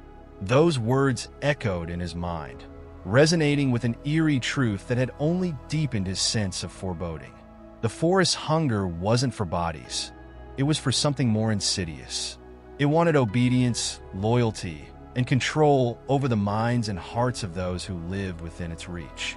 And now, Dmitri understood that the forest's power was not solely in its physical presence. It was in the fear and silence that had been woven into the very fabric of the village's existence. The more he thought about it, the more he realized that the forest had never needed to force its will upon the people. They had done it for the forest. They had built the walls of silence, obeyed the rituals, and turned a blind eye to the creeping power that had infiltrated their lives. It wasn't just the land that needed them. It was their minds, their unspoken agreements to remain passive. They had chosen to live in ignorance, and in return, the forest had allowed them to live in peace. But that peace had come at a terrible cost: their autonomy, their free will. Dmitri reached a small clearing in the woods, the first sign of open space he had encountered since leaving the village behind. He stopped for a moment, gathering his thoughts. The weight of the forest pressed in on him, but for the first time, he felt an odd sense of defiance. He had always known the forest to be a place of fear and uncertainty, but now it seemed like a vast puzzle waiting to be solved. The answers, he believed, were hidden within its depths. The silence, the isolation, the strange happenings, it all pointed to something bigger than just a haunted stretch of land.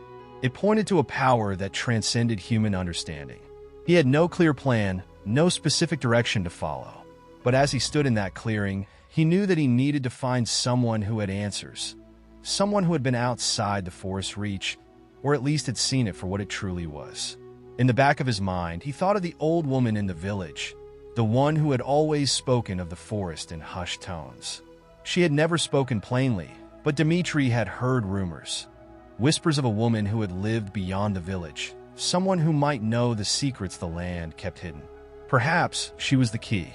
If anyone could shed light on the history of the forest and the nature of its power, it would be her. Determined, Dmitri began to walk again, the evening light beginning to fade. The air grew colder, and the shadows around him lengthened. As he ventured deeper into the unknown, he could feel the forest tightening its grip on him, urging him to turn back. But he refused. The forest might control the land, but it could not control his will. Not yet. Not until he understood what he was truly up against. And so, with each step, Dmitri pressed forward into the darkness, knowing that the path ahead would only lead to more revelations.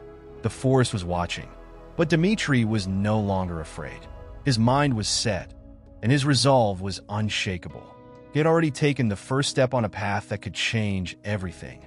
Now all he had to do was survive long enough to see it through. Dmitri's journey deeper into the forest had become an ordeal not only of the body, but also of the mind. Each step he took seemed to pull him further from reality, as if the very earth beneath him was shifting, becoming something other than what it had been moments before. The forest, once a place of mystery, was now a labyrinth of confusion and dread. He had crossed into a territory where the land itself seemed alive, where time and space bent in ways that defied reason.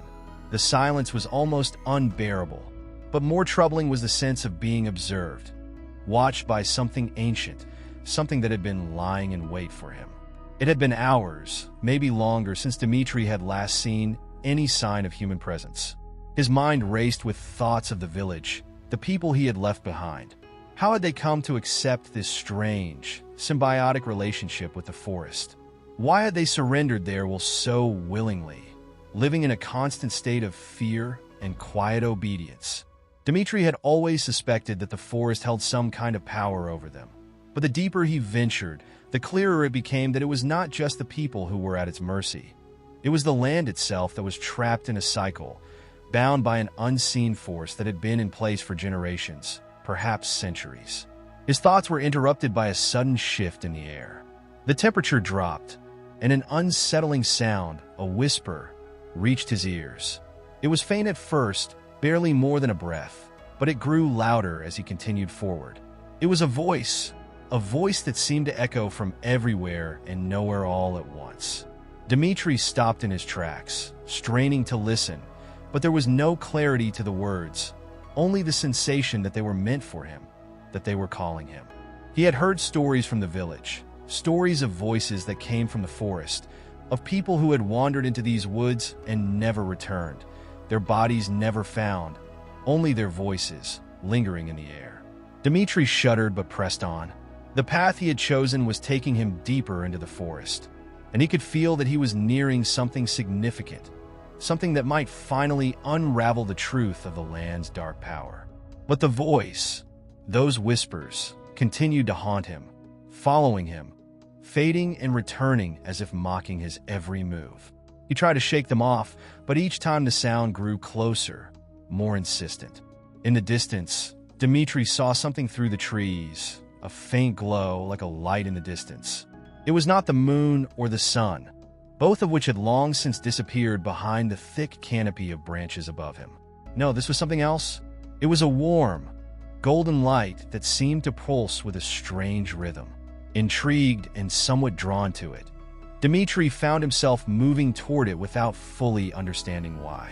It was as though the light was calling to him, just as the whispers had.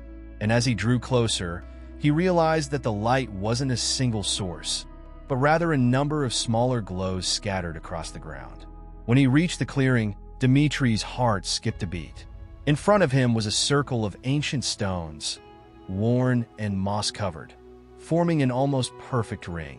Inside the circle, the lights he had seen were not lights at all, but small, flickering flames. They burned without a clear source, hovering just above the ground, casting an eerie glow that illuminated the stones. Dmitri stepped closer, his breath caught in his throat. The moment he crossed the threshold of the stone circle, the air shifted again. The whispers grew louder, more distinct, until he could hear the words clearly, though they made little sense. Return what was taken, end the cycle. Release us. The voice echoed in his mind, as though it were coming from within the stones themselves. Dmitri stood frozen, the weight of the moment pressing down on him. This place, this circle, it was ancient, far older than anything he had ever known. And yet, the forest had never let him see it before. Why now? What had changed?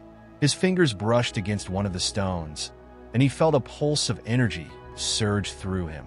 It was as if the land had recognized his touch, as if it had been waiting for him all along. The realization hit him like a wave.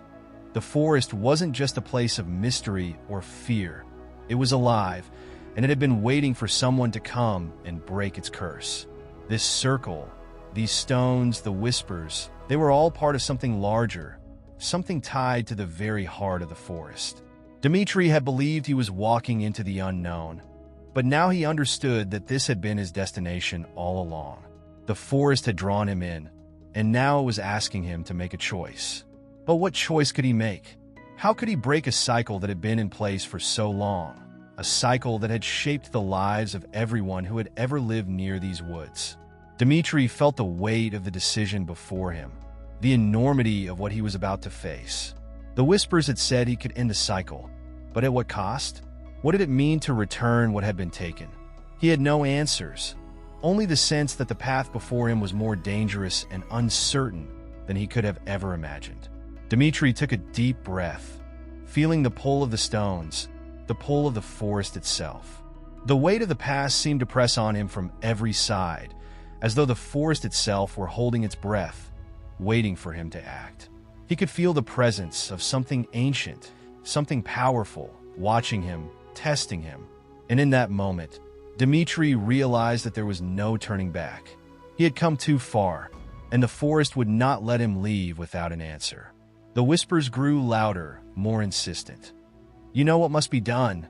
Dmitri swallowed hard, his heart racing. He closed his eyes, listening to the sounds around him. The whispers, the rustle of the leaves, the faint crackling of the flames. It was all part of the same story, the same cycle that had bound the forest and its people for so long. And now, he was the one who would have to finish it. With a final glance at the stone circle, Dmitri made his decision. It was time to uncover the truth of what had been taken, and to find a way to break the cycle once and for all. Dmitri's resolve grew stronger with each passing moment as he stood before the stone circle. The whispers that had once sounded distant now filled his ears, clearer than ever, urging him to act. Yet, with each breath, he felt more uncertain of what awaited him. This was no ordinary forest, no simple relic of ancient history. It was a living, breathing force, one that had existed far longer than anything Dmitri had ever known. The more he considered the magnitude of what he was facing, the deeper the weight of his task pressed down on him. There was no easy way out now, no return to his previous life. Whatever was to come next would define not just his fate, but that of the forest itself. His fingers tingled where they had brushed against the stones, and he instinctively reached out again, this time placing both hands on the ancient, moss-covered surface.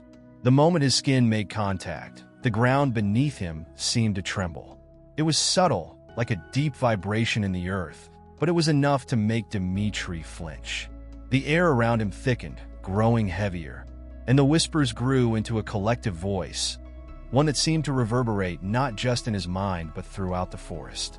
The trees around him creaked as if alive, bending inward, their branches reaching toward him as if trying to pull him deeper into the circle. But Dmitri stood firm.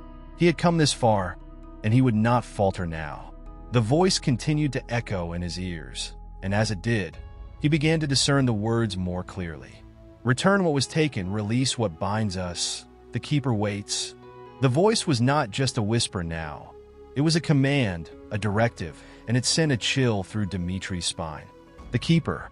The words danced in his mind, stirring something deep within him, something buried in the recesses of his memory, but he could not place it. The keeper, Dmitri realized was not simply a figure from folklore. The voice had mentioned the keeper before, but he had assumed it was just part of the forest's mysterious allure.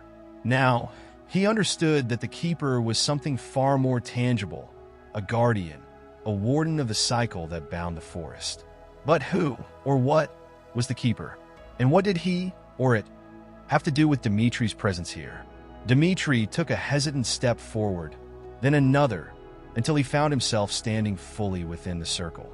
As soon as he crossed the threshold, the air shifted again, becoming charged, like the static before a storm.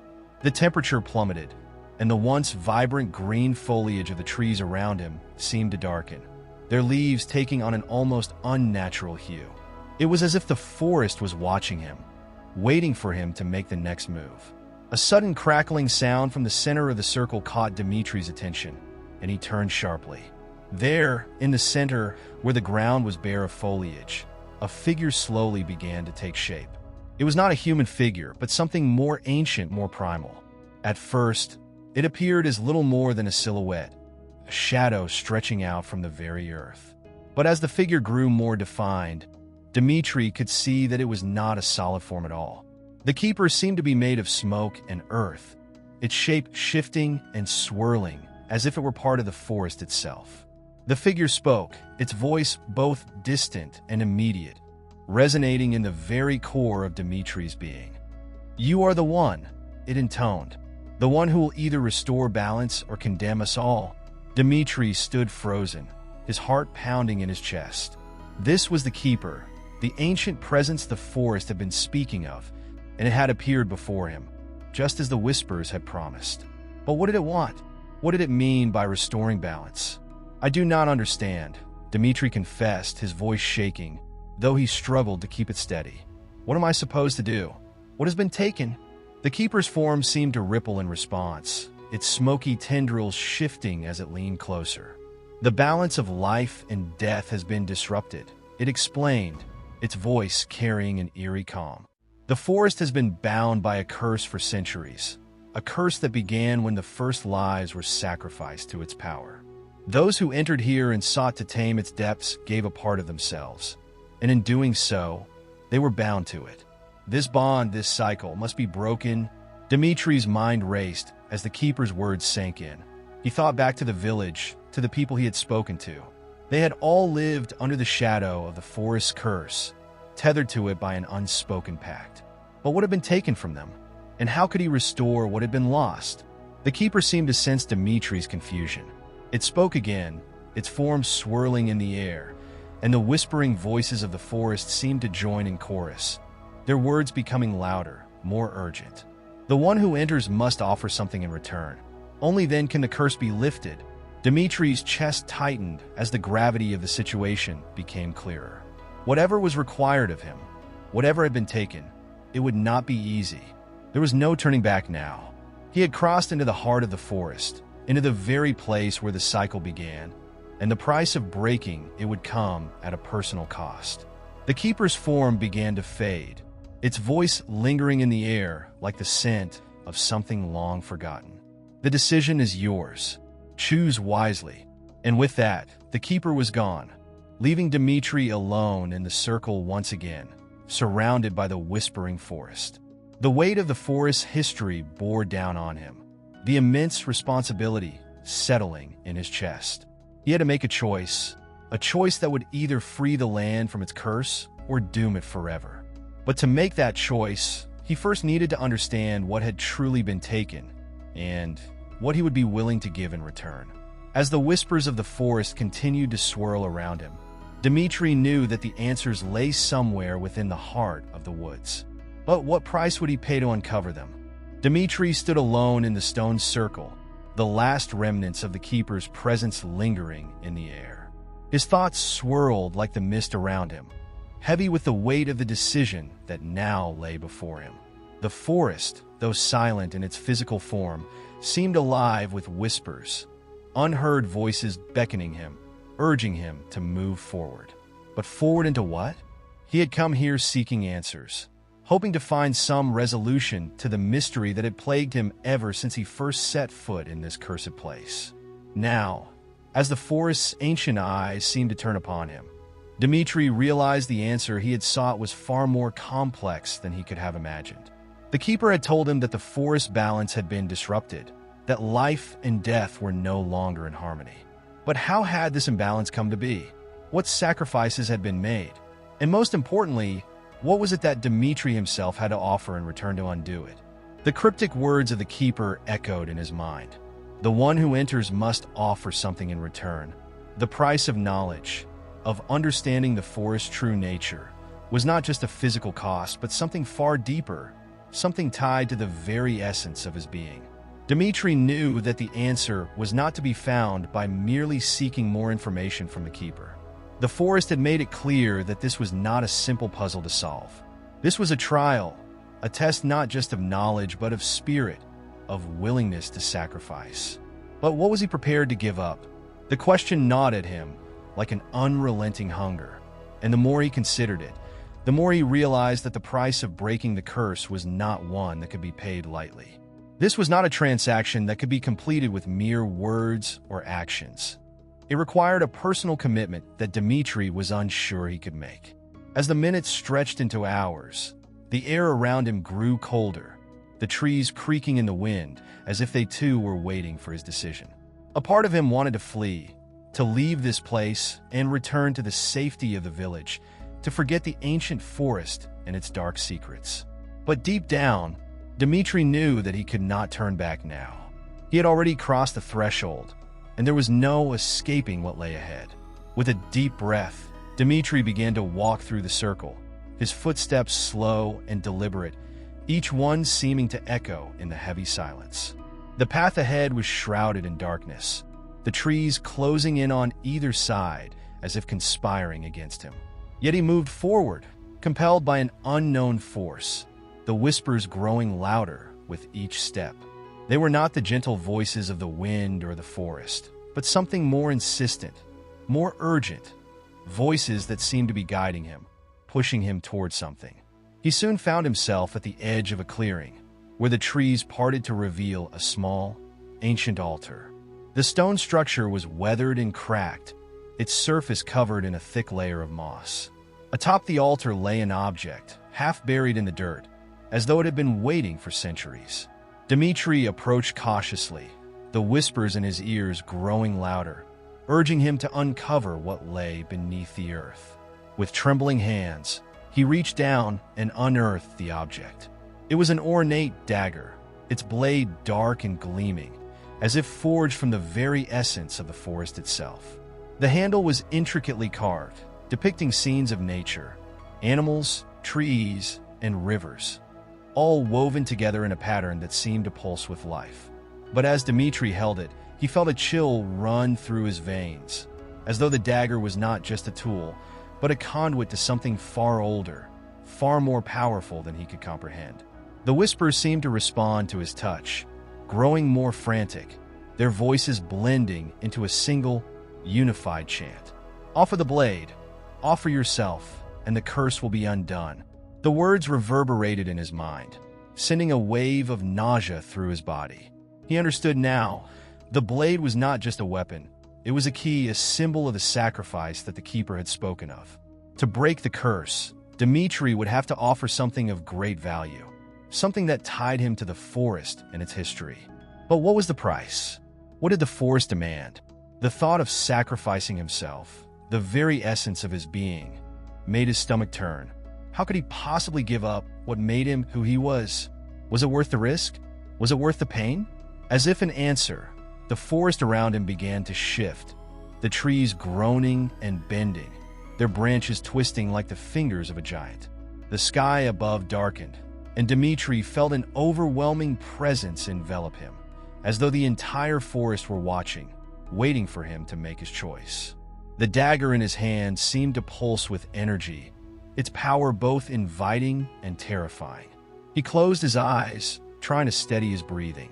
The decision was his to make, but the weight of it was immense. To undo the curse, to release the forest from its centuries-old prison, he would have to give up a part of himself. But what part? Was he willing to sacrifice something so deeply personal, something so integral to his identity, for the sake of the greater good? Dmitri opened his eyes, staring at the dagger. The whispers had quieted, replaced by an overwhelming silence, broken only by the rhythmic beating of his own heart. It was as though the forest itself was waiting for him to decide. The choice lay in his hands, and with it, the power to change everything or to let it all crumble. With a steady hand, Dmitri placed the dagger on the altar. He closed his eyes again, taking a deep breath. The decision had been made.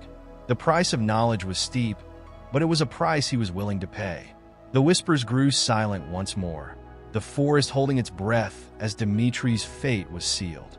Whatever lay ahead, he would face it with resolve. The curse would be broken, but at what cost? Only time would tell.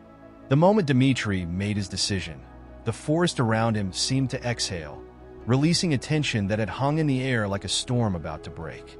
The dagger, now resting on the altar, pulsed faintly as though it recognized the weight of the choice that had been made.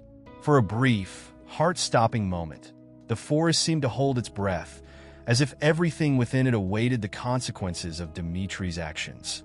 The silence that followed was unlike any Dmitri had experienced before. It was neither peaceful nor eerie, but something in between, a vast, heavy stillness that hung over him like a suffocating fog. Dmitri could feel the subtle vibrations in the air, the pulse of the forest's energy shifting, recalibrating itself in response to the decision he had made. He had sacrificed something integral to himself, something that bound him to this world and the life he had known. The ancient forest seemed to recognize the magnitude of this offering, and for a moment, Dmitri felt like a mere vessel for the will of something far older, far greater than himself. The weight of this realization sank into his bones, an unspoken understanding that he had crossed a threshold that could never be undone. Yet as he stood there, still processing the enormity of what he had done, he felt a shift within himself. It wasn't immediate, but it was undeniable. It was as though a piece of his soul had been removed, leaving behind an emptiness that seemed to grow with each passing second. Dmitri could feel that the forest was aware of this change, and with that awareness came a strange sense of clarity. This was not the same forest that had welcomed him days ago. Something had shifted, something profound, irreversible. He turned to face the altar again, his eyes falling upon the blade that had been the key to unlocking the forest's curse. Its surface gleamed faintly, reflecting the flickering light from the overhead canopy. Dmitri felt a deep, gnawing discomfort as he stared at it, the remnants of his sacrifice still echoing in his chest. The silence that had once been so suffocating now seemed to have been replaced with a growing noise, a subtle hum that resonated in the air around him.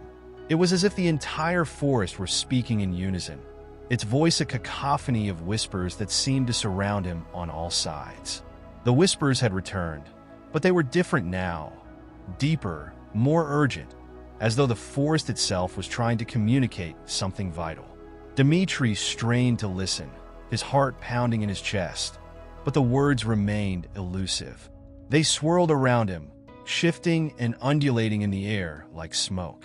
He could not make sense of them, but he felt their presence, as if they were not just a product of his mind, but something outside of him, something alive. It was as though the forest had become sentient in a way he had never imagined, as though it had transcended the limitations of its physical form and become something far more.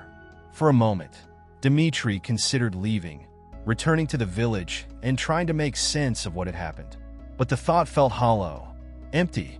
The forest had claimed him now, and there was no turning back. The very air seemed to vibrate with the power of this realization, and Dmitri understood, deep in his bones, that he was bound to this place now, just as it was bound to him. As the minutes stretched into hours, Dmitri stood motionless, consumed by the overwhelming sense of change that hung around him. The forest had shifted, and so had he. He could feel it in the air. The energy around him was alive, crackling with power, but it was not the same power he had felt before. It was as though the very fabric of the forest had been altered, torn open, and something new had emerged in its place. But what had been altered? What had changed? The answer came to him in a sudden flash, like a bolt of lightning striking him in the chest. The forest had not only taken something from him, it had given something in return. It had changed him, transformed him in a way that he could not yet fully comprehend. Dmitri could feel it now. The presence within him, the strange connection that had formed between his soul and the forest's essence. He was no longer just a man lost in a cursed forest. He was part of it, intertwined with it in a way that transcended the physical. But the question remained, what did this transformation mean? What had he truly sacrificed? And what had he gained? He didn't have the answers, not yet. All he knew was that the forest was now a part of him, and he was a part of it. The whispers, the hum, the pulse of the earth beneath his feet, they were all part of him now. But what would the forest require of him next? What more would he have to give to complete the balance that had been disrupted?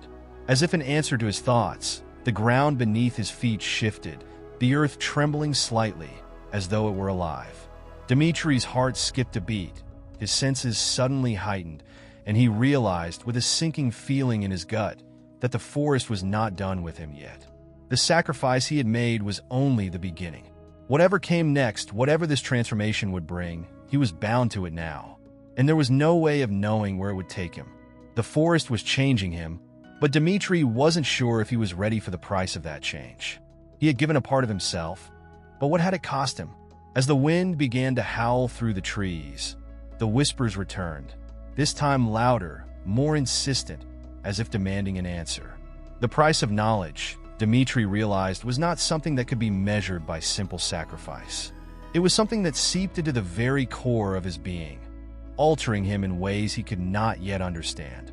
The path ahead was uncertain, fraught with danger and unknown consequences, but Dmitri knew that there was no turning back.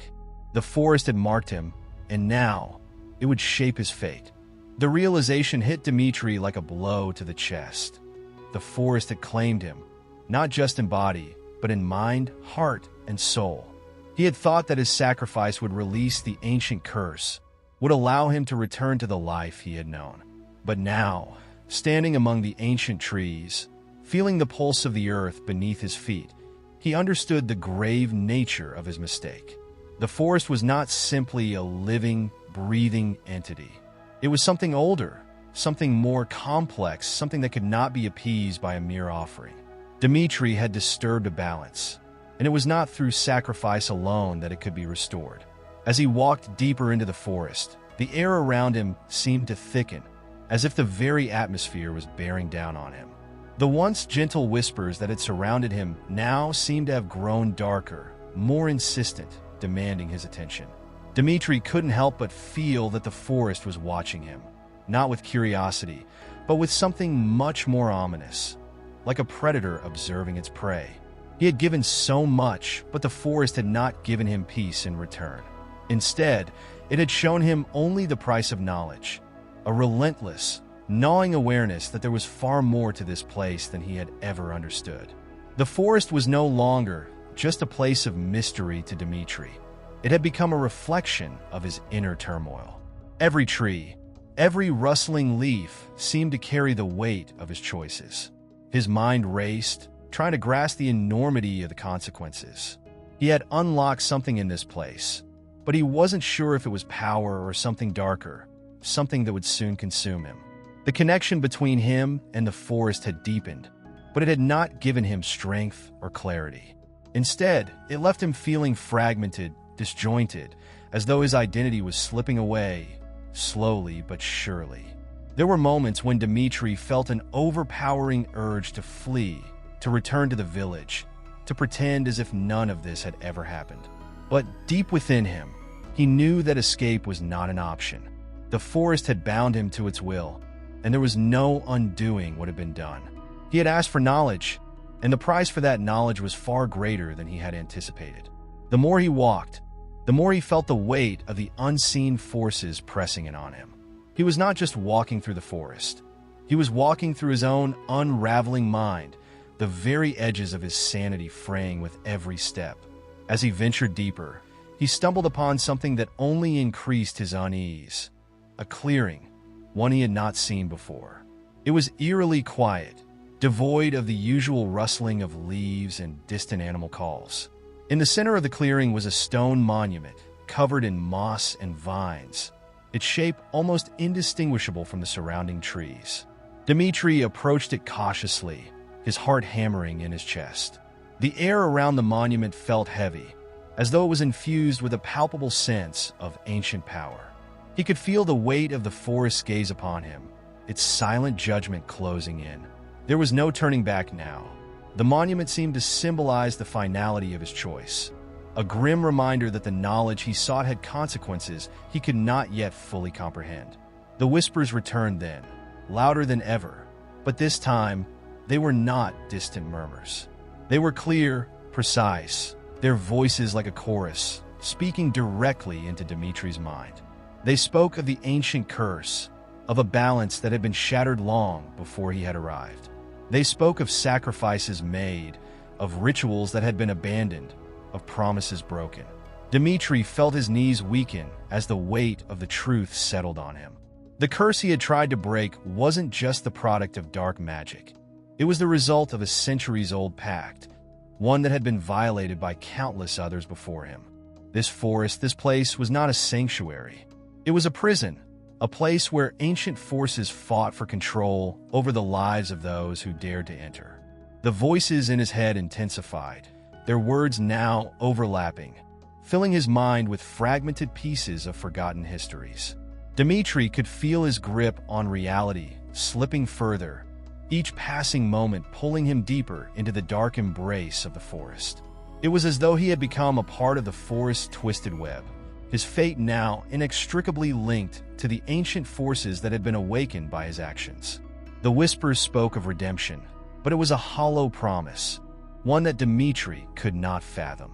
What redemption could there be in a place like this, where time itself seemed to bend and warp in unnatural ways? Desperation clawed at Dmitri's chest as he realized that the forest was no longer a mere backdrop to his journey. It was an active participant in his unraveling. He had thought that his sacrifice had been a way to restore balance, but now he saw it for what it truly was, a catalyst for something far worse. The forest had shown him its power, had revealed to him the ancient forces that controlled it, and now it demanded something more. What had he truly gained? What had he truly lost? The answers eluded him, and with them, his hope. The stone monument seemed to pulse with energy now, and Dmitri's mind began to swim with images and visions, flashes of something terrible, something he could not comprehend. The boundaries between the physical world and the one that lay beneath it began to blur. Dmitri could feel the earth tremble beneath him, as though it were alive, as though it were reacting to the presence of something far darker than he had ever imagined. And in that moment, Dmitri realized the true nature of the knowledge he had sought. It was not the wisdom of the ages, nor the power of the ancient forest. It was the understanding of something far more terrifying, the realization that he had become a part of the very curse he had hoped to escape. With a final, guttural whisper, the voices faded, leaving Dmitri standing in the clearing, his body trembling with the weight of the truth. He had sacrificed everything for knowledge, and in return, the forest had given him the one thing he had never expected, an inescapable, consuming truth that would follow him for the rest of his life. There was no going back now. The price of knowledge had been paid, and Dmitri had become one with the forest forever. Dmitri had never imagined that his journey into the heart of the forest would lead him to this point, a place where reality and nightmare intertwined so seamlessly that he could no longer discern where one ended and the other began. The knowledge he had sought, the truth he had uncovered, had not freed him from the grip of the forest. It had bound him to it in ways he could not have foreseen. In the days that followed his realization, he felt as if he were no longer entirely present in the world he had known. The familiar sights and sounds of his village, the once comforting hum of everyday life, had faded into the background. He could no longer return to the life he had once lived, for the forest had taken something from him, something irreplaceable. It was not just his body that had changed. It was his very essence. The village, which had once felt like home, now seemed alien to Dmitri. His interactions with those around him had become hollow, Faces that had once been full of warmth and familiarity now appeared distant, as though viewed through a fog. Even his own reflection, once a symbol of identity, had become foreign. He had expected to feel relief after uncovering the truth, to be released from the forest's grasp, but instead, he had been ensnared more deeply. The villagers could not understand what had happened to him. How could they? No one knew the horrors that had taken root within him, the dark knowledge that had shattered his understanding of reality. His nights, too, had become increasingly disturbed.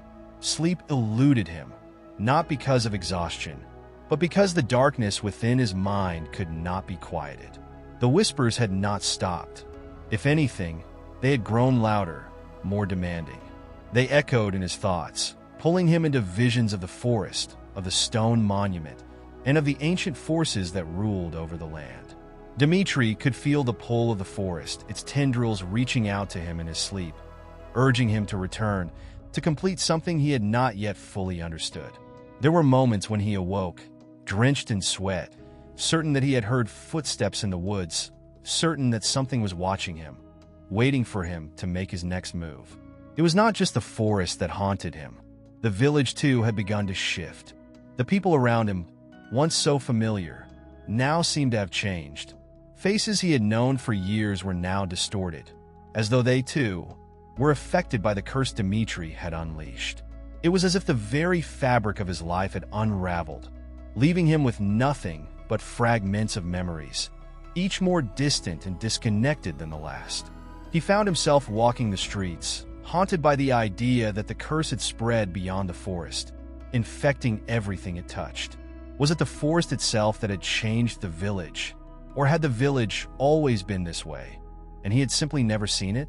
The line between what was real and what was imagined had blurred, and Dmitri no longer knew where the truth lay. The more he tried to push away the feeling that he was being consumed by the forest, the more it crept in. It wasn't just in his mind anymore. It was in his very being. He could feel the trees, the earth, the air itself, as if it were coursing through his veins. There were moments when he would stand perfectly still, and the sound of his own heartbeat would fade, replaced by the low, rhythmic pulse of the forest. It was as though he had become a part of it, an unwilling extension of something far older and far more powerful than he could have ever imagined. And yet, as much as he longed to escape, to tear himself free from this twisted connection, he knew it was futile. He could not run from what he had become. One evening, as the sun set behind the trees, Dmitri stood at the edge of the forest once more. His body ached with the weight of his choices, but his mind was clearer than it had been in days.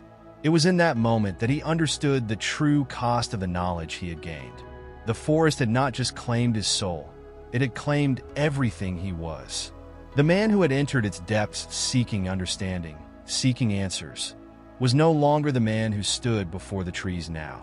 The transformation was complete.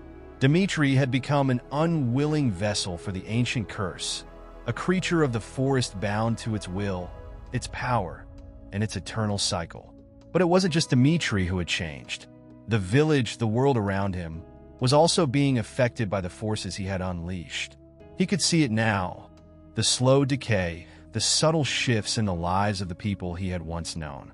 It was as though the curse had spread from him to the land itself, contaminating everything it touched. Children no longer laughed in the streets.